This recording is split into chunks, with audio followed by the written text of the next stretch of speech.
Bonjour à tous. Les Français sont venus nombreux cette année encore au Salon de l'Agriculture, souvent pour montrer les animaux aux enfants. Et nous avons décidé de poser une question. Qui veut encore devenir agriculteur ? Ils étaient 10 millions à la fin de la guerre, ils sont à peine 1 million aujourd'hui. On les appelait les paysans, ils sont devenus des exploitants agricoles.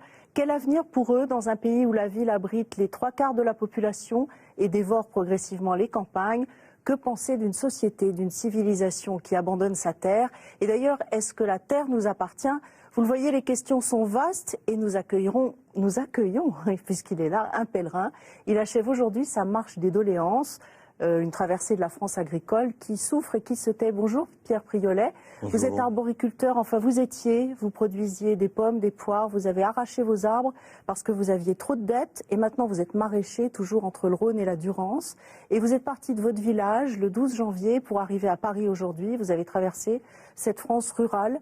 Donc un premier constat. Premier constat, très contrasté. Une France qui est en grande difficulté au niveau de la ruralité pour les arboriculteurs, pour les vignerons du Beaujolais. Une France qui va mieux pour la Bourgogne. Et ensuite une France déserte dans le Morvan, la Nièvre et ses départements. Alors avant de rentrer dans le détail, je voulais vous poser une petite question personnelle. Oui. Vous êtes d'une famille de 9 enfants, vous n'étiez pas de la campagne. Et d'où vous vient cette passion? La passion me vient simplement parce que j'ai une belle famille qui est producteur de cerises et de raisins à côté de Gordes. Et je suis, depuis le départ de ma vie professionnelle, lié au milieu agricole. Je vous propose de rejoindre le père Laurent Villemain. Il est théologien à l'Institut catholique de Paris. Et comme cette émission est produite par Présence protestante et le Jour du Seigneur, il va nous livrer une réflexion chrétienne sur le sujet. Laurent, comment on peut définir, comment on peut décrire cet attachement à la terre ? Écoutez, cet attachement à la terre, il est décrit dans les premières pages de la Bible, puisque Adam signifie le glaiseux, le terreux. Donc c'est une manière de dire que quand on va parler de la terre, on va parler de soi-même, on va parler de l'homme. Et plus encore, on parle de Dieu, puisque en hébreu, vous avez la même racine, chafad, qui signifie à la fois rendre un culte à Dieu et cultiver la terre. D'ailleurs, en français, vous avez la même chose, culture et culte. C'est dire qu'il y a un lien presque essentiel et déterminant de tout homme, même s'il n'est pas agriculteur, à la terre. Les paysans que vous avez croisés, ils ont perdu la foi? Je ne pense pas qu'il s'agit de foi. Disons qu'ils ont l'impression qu'on les méprise dans la mesure où on ne respecte pas leur travail. Et je crois que le bonheur de l'homme, c'est quand il est reconnu dans sa dignité.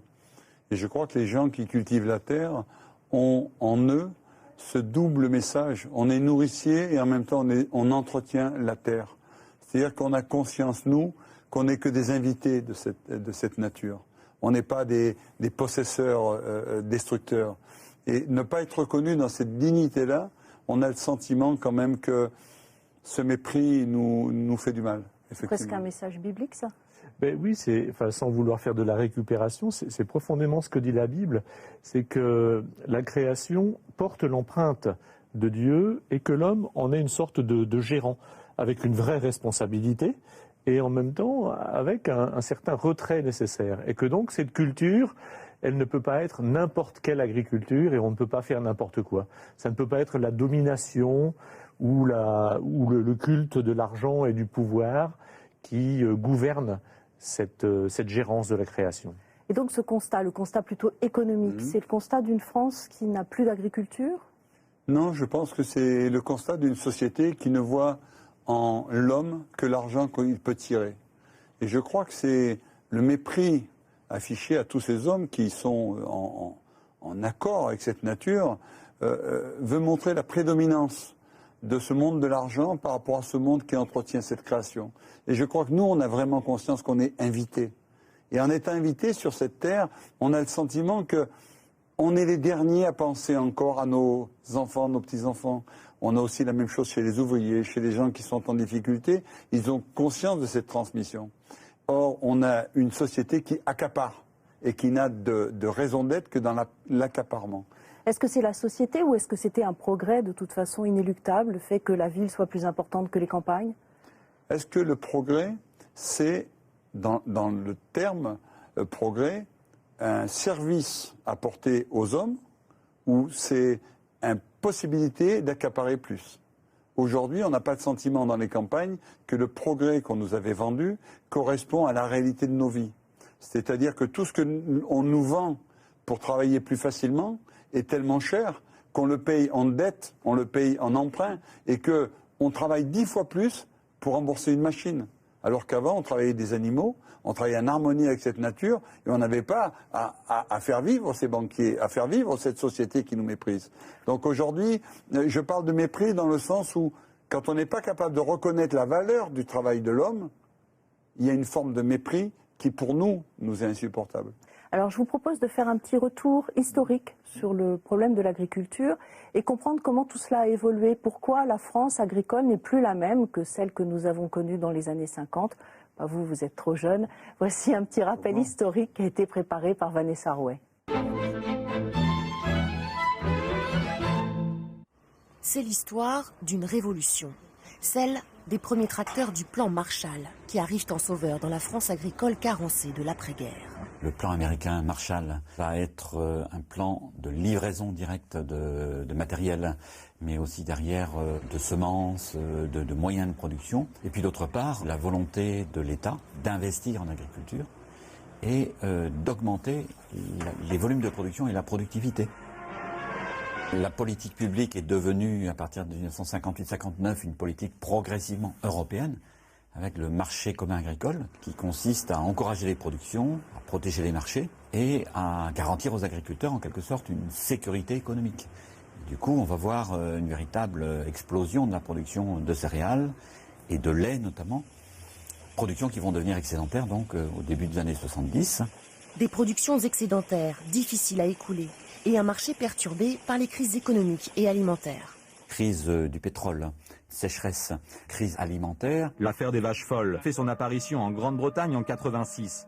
Elle provoque une dégénérescence rapide et mortelle du cerveau des animaux malades. Également, il y a eu la dioxine du poulet, il y a eu ensuite la grippe aviaire, enfin toute une série de scandales. Du coup, les questions environnementales ont été toujours repoussées au deuxième plan, voire complètement négligées.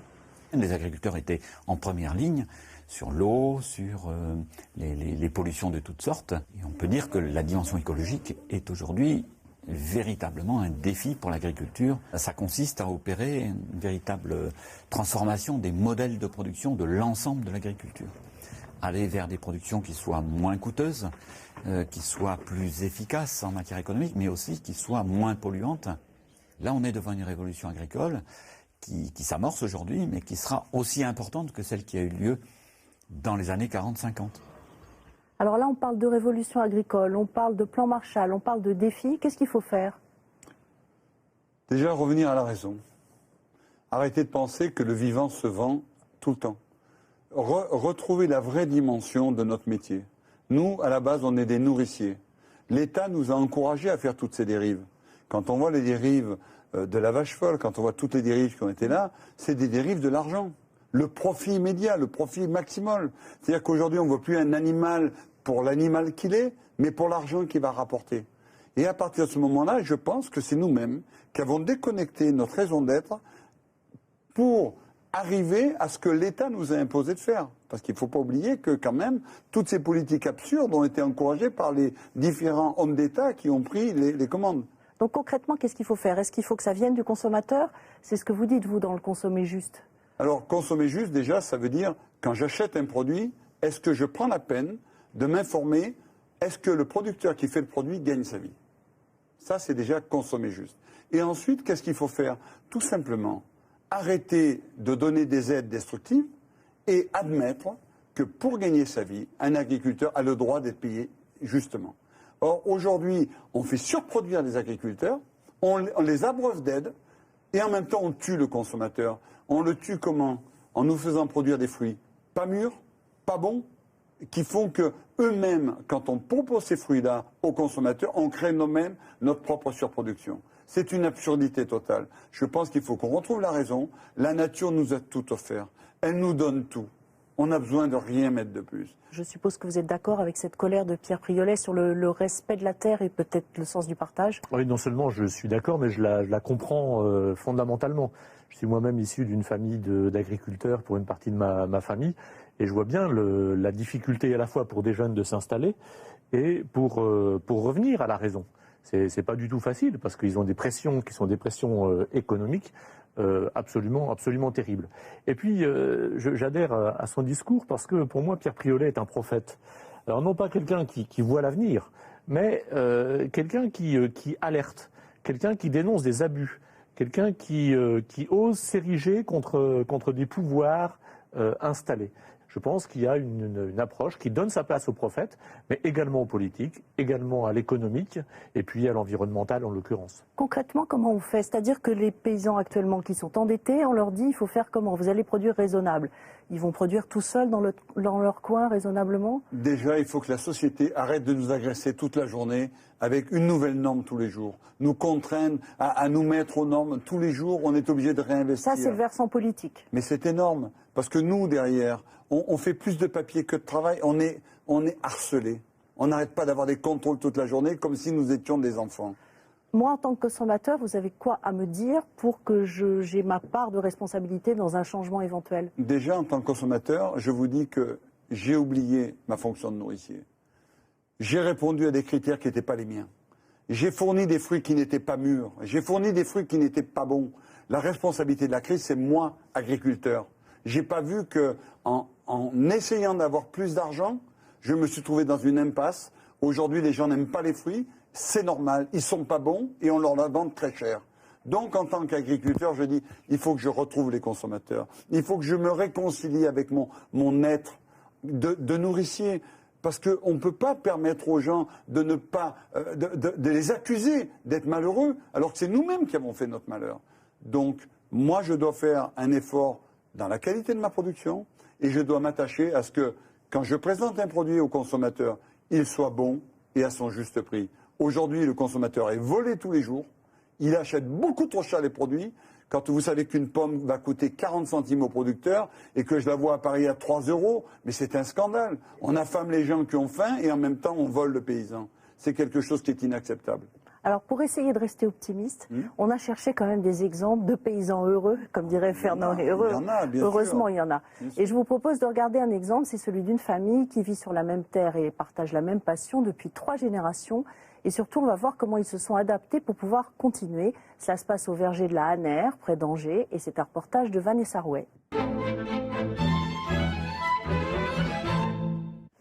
Une passion en héritage, c'est ce que vit Jean-Louis Lardeux, issu d'une famille d'agriculteurs de père en fils depuis 3 générations. C'est un virus que j'ai attrapé très jeune, puisqu'en 5e, je voulais absolument faire une formation agricole. Contre l'avis de mes parents, contre l'avis de mes professeurs, de mon directeur, mais finalement, j'ai réussi à gagner et je ne le regrette pas aujourd'hui. Avec sa femme, il transforme une quinzaine de variétés de pommes bio en cidre, vinaigre et jus, distribués dans les biocoop, les marchés ou la vente directe. Une production soumise en été à la sécheresse, en hiver au gel. D'une année sur l'autre, c'est très différent. Sur des productions comme ça, oui. Après, sur le lait, sur les choses comme ça, c'est plus... C'est vrai que si on a un mauvais temps, on n'a pas d'aliments pour nourrir les chèvres. On n'a pas de fourrage, on n'a pas... Enfin, c'est la nature, quoi. À la production de pommes viennent s'ajouter celle du lait de chèvre et de la viande bovine bio. Le lait, c'est l'affaire du fils, Antoine, et de sa femme, Élodie. Des passionnés eux aussi qui ont connu des hausses de prix cette année. Perte sèche, 10 000 €.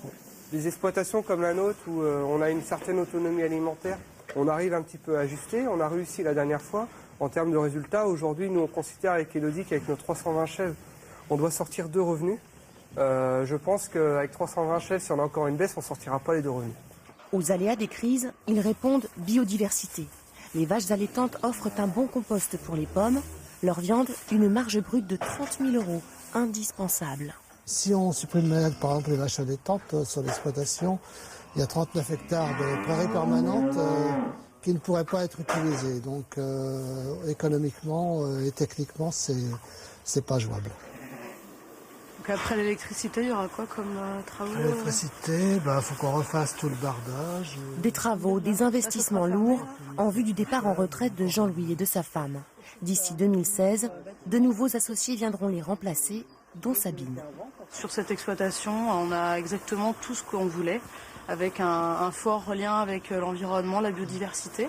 Et puis on voulait aussi travailler avec des associés parce que c'est quand même des métiers où il faut s'entraider. Pour l'instant, tout se passe bien, mais il y a pas mal de choses à prévoir. Il fallait qu'on sorte le revenu de 4 associés. Bon, maintenant, on va être 6 associés. Disons qu'au niveau économique, effectivement, ça va être quelques années qui vont être plus compliquées. Car être agriculteur comme Jean-Louis veut dire désormais chef d'entreprise. Le monde agricole n'a plus grand-chose à voir avec celui de ses aïeux. Je pense que les enjeux économiques sont quand même beaucoup plus lourds qu'à cette époque-là. Et bon, le stress, c'est quand même quelquefois compliqué à gérer. Il y a des moments plus difficiles, soit dans les années ou alors quand il y a des productions en crise. Nous, on en a vécu quand même plusieurs dans notre carrière. Les jours de fatigue, ça me pèse un peu quelquefois. Et on le comprend. On se rend compte qu'il faut à la fois avoir des idées, travailler énormément, un financement important et ensuite un sens de l'association et du partage. Qu'est-ce que vous pensez de cet exemple ? Moi, je suis toujours étonné de voir que pour arriver à tirer un revenu, il faille travailler autant, il faille diversifier autant. C'est comme si on disait à un ouvrier, pour que tu gagnes ta vie, tu fais ta journée à l'usine et puis après tu vas le soir faire du boulot. Et le matin, quand tu te lèves, tu prends encore un boulot de livreur. Il y a un moment, il faut qu'on arrête, je veux dire. Ces hommes-là, ils ont le droit aussi à la vie normale. Ils ont le droit des samedis et des dimanches. Ils ont le droit à des vacances. Or, ces gens-là qui ont des animaux, ils sont toute l'année sur leur ferme, toute l'année en plein travail, de 12 à 14 heures, 16 heures par jour. Là, ils ont un créneau bio qui est sur des animaux plus simples à gérer. Parce que le bio s'adapte tout à fait à tout ce qui est animal. Si on veut vraiment prendre la peine, on peut faire facilement du bio animal. Sur les légumes, sur les fruits, c'est beaucoup plus dur. Donc, moi, aujourd'hui, le problème que j'ai, c'est que le bio, c'est devenu un aspect marketing. Oui.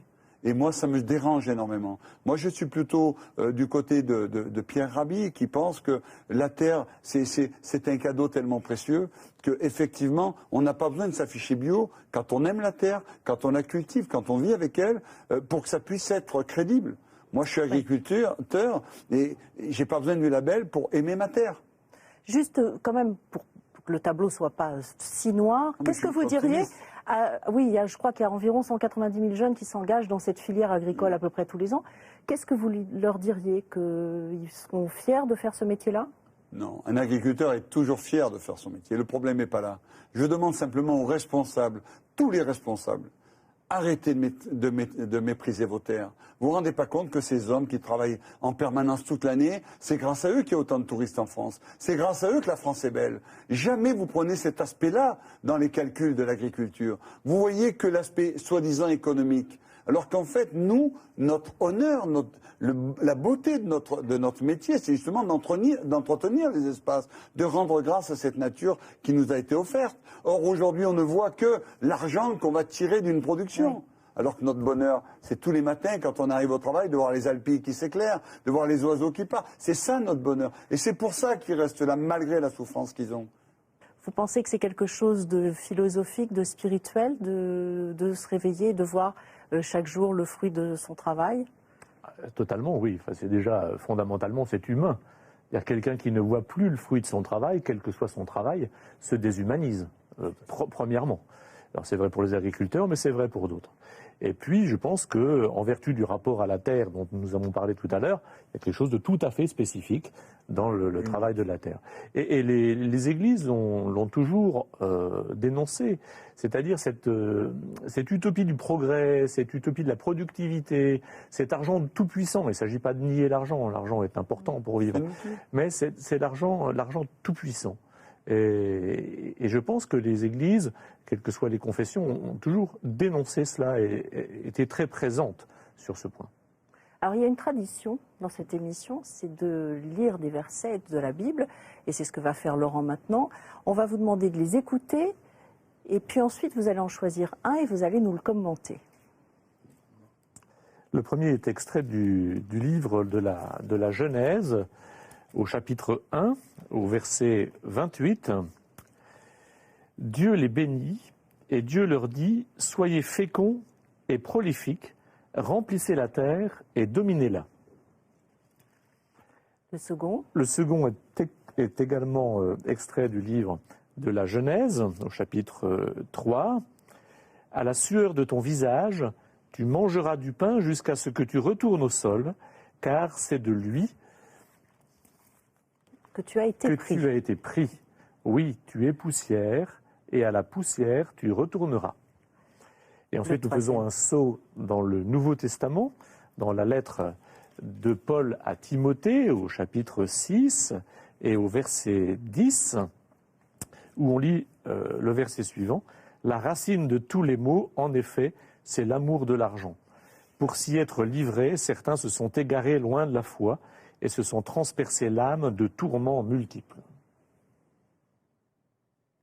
Alors, non seulement vous êtes concentré, mais en plus vous êtes ému. Et pour nous, la racine, ça alimente. Sans racine, il n'y a aucune création possible. Et quand on voit qu'aujourd'hui, on a détruit la racine qui est de vie par cet amour de l'argent, on a le sentiment de retourner au veau d'or. Aujourd'hui, on a une société qui n'a d'amour que pour l'argent, alors que tout nous est offert. Cette vie nous est vraiment... Moi, j'ai marché pendant 60 jours. C'est vraiment un cadeau permanent. Vous traversez le Morvan par -25, mais vous êtes émerveillés. Les couleurs de l'hiver, le vent, la brise, cette froidure qui remet les choses correctement. Ces oiseaux qui ont du mal à voler, mais qui marchent devant vous. Tout ça, c'est mes racines. Laurent ?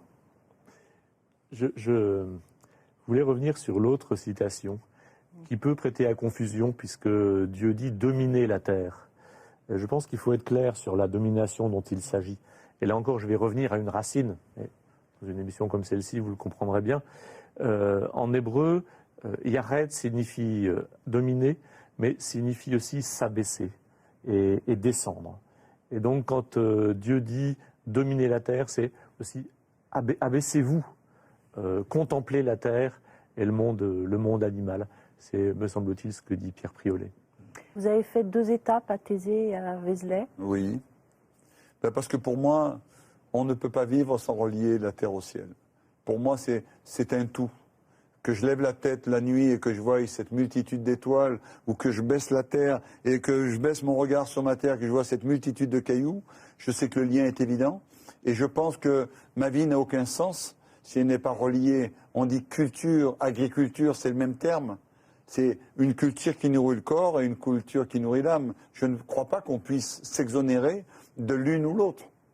Qu'est-ce qu'on pourrait dire d'une société qui méprise ses agriculteurs ? Je ne sais pas si la société méprise les agriculteurs parce que beaucoup de nos contemporains n'ont pas ce sentiment de mépriser l'agriculteur. C'est un système qui a produit cela. Et je pense que c'est en changeant des choses par bribes que l'on peut arriver à mieux comprendre ce qu'est le métier d'agriculteur et d'éleveur, de comprendre combien il est essentiel à la société et comment il invite chacun à retourner à la terre, à sa manière, à toucher la terre, comme le disait Pierre Priolet. Et c'est essentiel à l'humanité, c'est essentiel à la spiritualité. Un petit mot ?